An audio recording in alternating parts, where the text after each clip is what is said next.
Alden Richards pinakilig ang mga kasambahay ni na Catherine Bernardo dahil sa pa-advance Valentine gift niya kay Catherine. Tuwang-tuwa nga si Catherine itong nakarang araw dahil nakatanggap siya ng napaka-cute at napakagandang mga regalo galing mismo kay Alden Richards.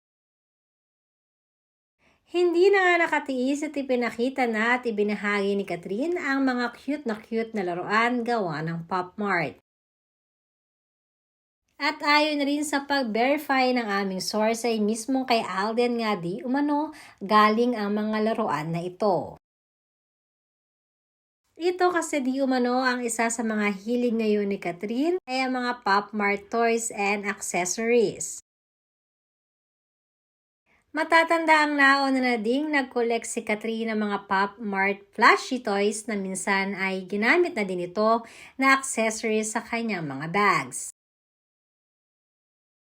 Isa din ito sa talaga namang pinagkakasunduan ngayon nila ni Alden. Dahil alam naman natin na mahilig din si Alden sa mga anime toys at Pop Mart. Ipinakita rin ni Catherine ang kanyang pag-unboxing sa mga ito at sinabing maging ang mga kasambahay nila ay hindi rin maitago ang kilig sa ginawang ito ni Alden Richards.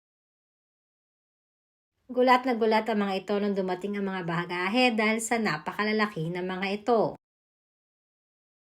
Kaya naman madaming netizens na nagsasabi ngayon na sana di umano ay wag naman daw itago rin na Catherine at Alden ang kanilang magiging date kung meron man sa Valentine's.